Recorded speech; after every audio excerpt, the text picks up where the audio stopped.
Namaskar and welcome to Sansad Television. I am Vishal Dahiya and you're watching our show Perspective, where we bring you detailed analysis of national and important international issues as well.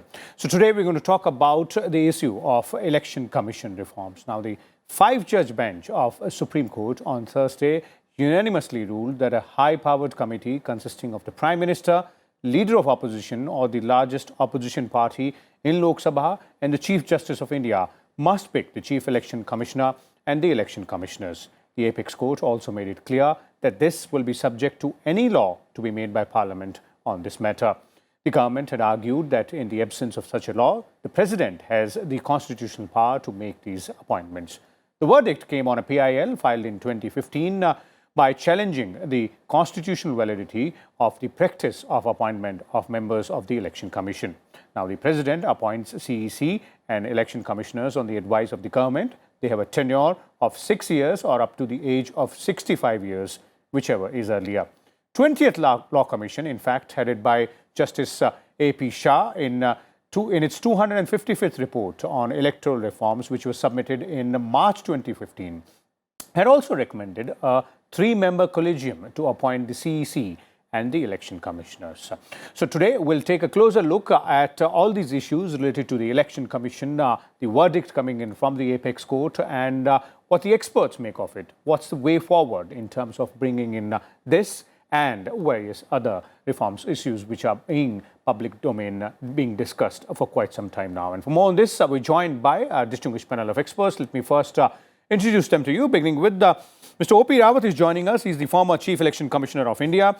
We also have with us Satya Prakash, legal editor with the Tribune, and Mr. P.K. Malhotra, former Secretary with the Ministry of Law and Justice in the Government of India, is also with us. Welcome, all of you gentlemen, to Sansad Television. I'll first begin with you, Satya, because let's first take a stock of what actually the Apex Court said in its verdict and, various aspects of it, including how the court arrived at the verdict. What was the challenge in the PIL? Well, that's very interesting. There was nothing to challenge the Supreme Court. The Supreme Court did not have any substantive issue to deal with because there was no allegation before the court that the Election Commission has done something wrong or there is per se something wrong in the functioning of the Election Commission. So this is rather intriguing because in law we call it abstract judicial review, where there is nothing substantive before the court, but still the court will go ahead and say something. There are two things. One is that when there is a legislative void, the courts have in the past done certain things to fill that void. But that has been done mostly in the cases where there was some sort of void due to the fact that there was no law.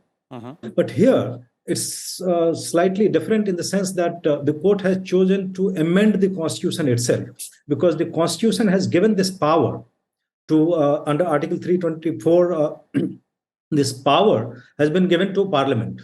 But since Parliament has not acted in the last 7 decades, the Supreme Court has chosen to act and said that this is the system we want to be in place, and this system shall remain in place till the time Parliament enacts a law. Okay. There are 2-3 issues. This is, to my understanding, this is a blatant case of overreach. Because of this verdict and previously because of the Supreme Court verdict creating a collegium for the appointment of Supreme Court and High Court judges, the entire system of judicial separation of powers, it has gone for a toss. This is not to suggest that Supreme Court should not have power of judicial review. It must have, and in all proper judicial systems or liberal judicial system, power of judicial review is very important. But then this power of judicial review is to be exercised where there are cases of violation of any fundamental rights, or there are any cases of executive or legislative excesses. Here, there was nothing of that sort available for the court. There was a PIL filed in 2015. And then it went on, it was pending, the court was hearing, and then it was referred to a constitution bench. They set up a constitution bench, and it was heard by them. And then the main demand was that, or rather contention of the petitioners was that to have a broad-based, high-powered committee will enhance the credibility of the Election Commission, and nothing else was contended. There was no case that Election Commission is biased. There was no case that Election Commission has something blatantly wrong, and that needs to be corrected. And that wrong emanated from the fact that the appointment panel was not broad-based. Okay. So, and second is, Parliament, in our case, we have parliamentary democracy. So president is supposed to act on the aid and advice of the cabinet. In this case, this was the case. But the Supreme Court has forced, or rather it is forcing the government to act on the aid and advice of a committee, which is alien to our constitution. Okay, okay. Let me bring in the other two gentlemen as well for their views. I'd come to you, Mr. Rawat, a bit later because, you know, what Satya Prakash is pointing out. Let me first bring in Mr. Malhotra here. He's been the former law secretary as well. On the issue of, you know, judicial overreach, would you agree, Mr. Malhotra? Also, given the fact that the Supreme Court in its verdict, it also said that, you know, this order will stand valid till the time the Parliament comes up with any, legislation on this. And some experts are referring to this as a sort of, you know, bridging that gap when there is no legislation. Vishal, electoral reform is a process, and it is being done not from today, but for the last 50 years. Many amendments have been made into the electoral laws. Now, the issue with regard to the judgment which has come, the specific issue is with regard to the reform in the election commission itself. In the process of appointment itself, the question of reform has arisen. And it's not that in the appointment of election commission itself, reform have not been done in the past. It used to be only one election commissioner, then it became a multi-member election commission. And after that, the appointments which have been made, so far as the functioning of the election commission is concerned, it has never been in question, as Mr. Satya Prakash has rightly pointed out. Our election commission is respected world over in conducting the free and fair election. So far as the main issue of appointment is concerned, even the Supreme Court nowhere has questioned the functioning of the election commission as such. Yes. It has said that probably there should be transparency in the appointment to be made of the election commissions as well as the chief election commissioner. Now, under the Constitution, as Mr. Prakash rightly pointed out, it is the power of the executive to make appointment to this post, and that executive power is vested in the President of India, and that power is exercised by the President through the Council of Ministers on the aid and advice of the Council of Ministers. Now, what was the provocation for the Supreme Court to appoint a committee? What was the fault found by the government in the by the Supreme Court in functioning of the Election Commission of India, which necessitated a constitution of a committee itself, because there is a void, because there is no committee as such and no law has been passed by the Parliament in this respect.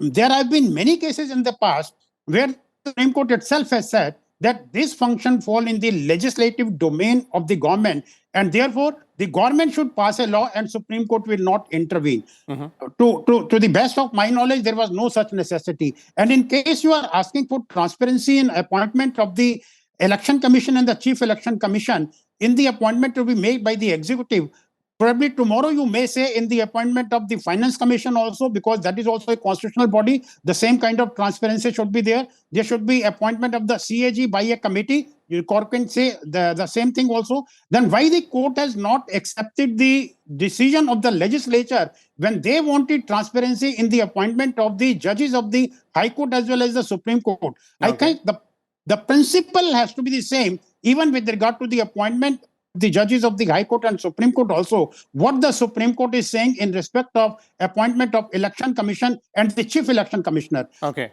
Satya Prakash is right when he says that it is a question of judicial overreach, that if any direction was needed, the Supreme Court should have said, let the legislature, let the Parliament make a law on appointment of Election Commission and the Chief Election Commissioner, instead of itself giving a direction that it should be made by such and such collegium, and why they should constitute this kind of body, which of course I also feel is a judicial overreach. Okay, okay. Let me bring in Mr. Rawat here as well. Mr. Rawat, you heard both the gentlemen. Of course, that's one of the questions which I'll put to you in terms of, you know, do you believe that this is a judicial overreach? Was this required, or is this Parliament's domain itself? But also from the perspective of the Election Commission itself, you've been a Chief Election Commissioner. This reform process which we talk about, and specifically the process of appointment of CEC and ECs, Is this change required? Vishal, I agree with my former colleague, Mr. Malhotra, and Mr. Satyaprakash as well, that Election Commission of India has been delivering timely elections with all fairness and credibility time and again, and I think whole world knows about it. In fact, there is only one project that is called Electoral Integrity Project, which creates time series data on integrity of elections worldwide. And that database tells us that Election Commission of India stands at the highest group, that is very high electoral integrity. Therefore, this is undoubted that Election Commission has been doing a sterling job. However, about the appointment, there have been attempts in our country as well. In 1990, Goswami Committee report on electoral reforms recommended some such thing, and then there was 70th Constitution Amendment Bill tabled in the Rajya Sabha in 1990, which recommended this kind of arrangement, that President shall appoint in consultation with chairperson of Rajya Sabha, leader of opposition in Lok Sabha, and Lok Sabha.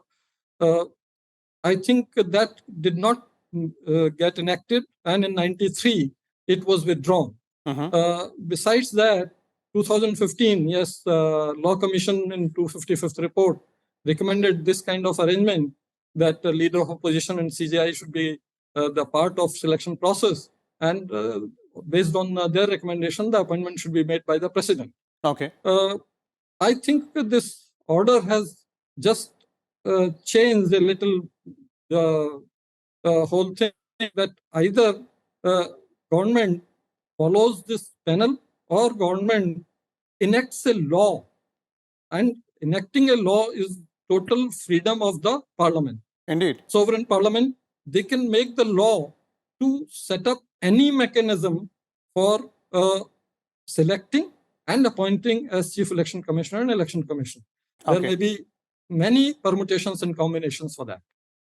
Okay, so there are options, and there are permutation combinations as well. That's something which you're pointing out, that can be, brought in. There have been suggestions earlier also. Now, Satya, coming to you again, and since you started with this aspect that this is a judicial overreach by the Supreme Court when they delivered this verdict. Now, the question is, so if the law is enacted by the Parliament, or the government comes up with the law of this particular case, of course, that is their domain. But are these changes, are these kind of reforms required for the Election Commission of India or not? That's a moot question. I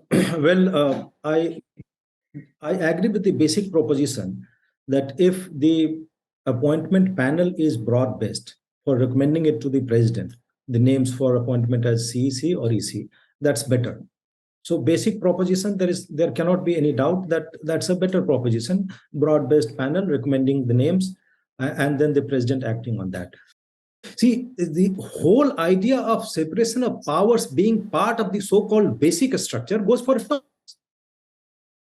I'm appalled at this. In fact, previously, there was, in two cases at least, in the case of Lokpal or also in the case of CBI director's appointment, CJI has been co-opted. Supposing there is something wrong with the appointment, then where do we go? You ultimately go to the Supreme Court, and Supreme Court, CJI is the master of the roster. So you create a situation where there is inherent conflict of interest.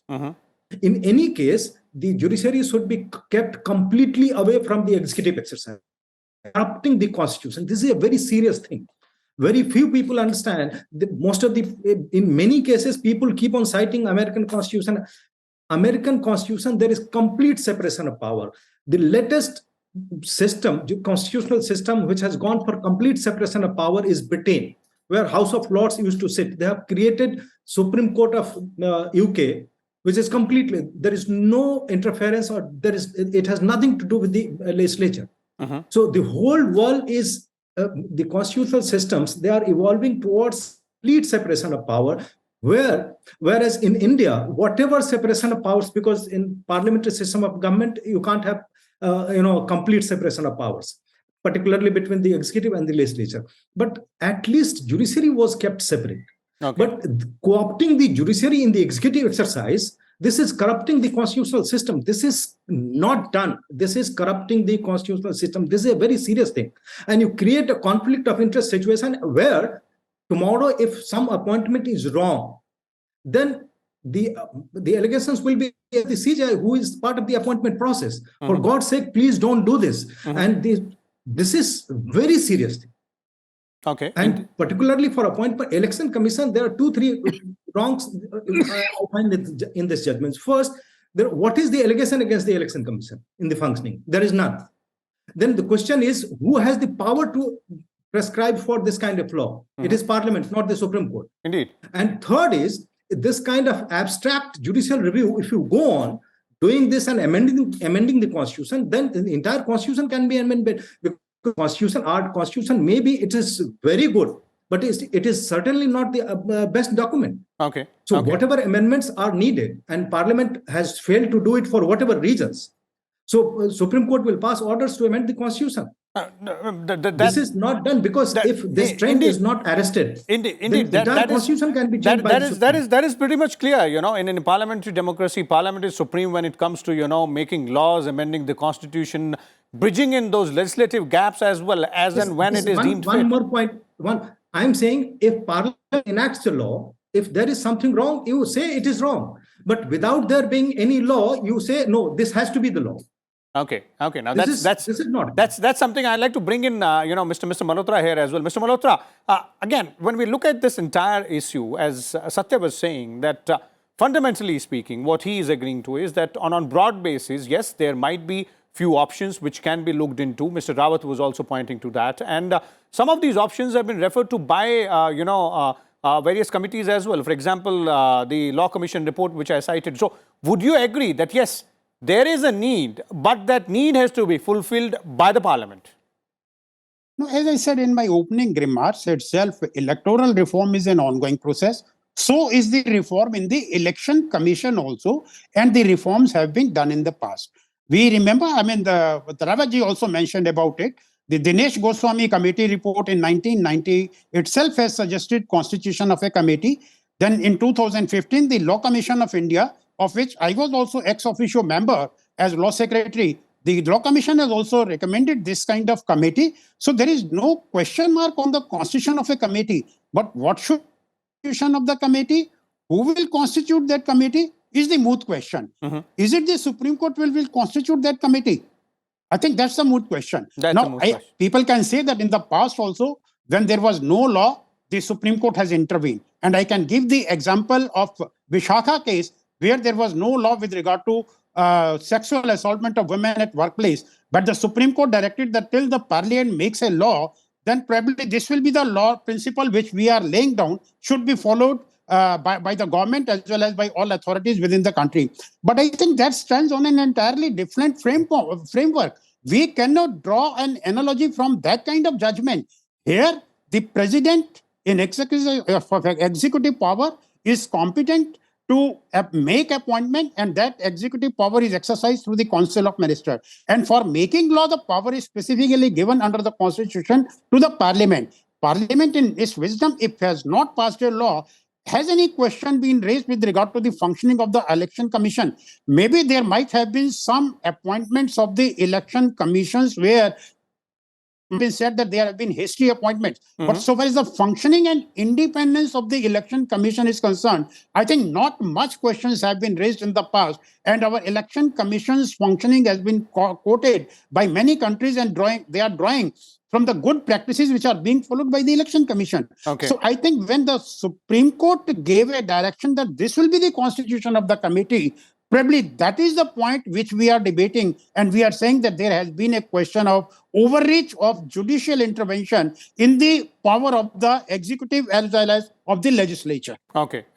Now, there's one more issue, and Mr. Rath, I'd like to bring you in here before we bring this discussion, this discussion on this forum to an end. Of course, this is an issue which has been debated and discussed for a long time and will continue to be. But one more aspect of the Supreme Court's verdict deals with the finances for the Election Commission as well, wherein the court has left it to the government, but has suggested that, some steps should be taken. So how does it work as far as the Election Commission of India is concerned, and then what kind of reforms are required in that aspect?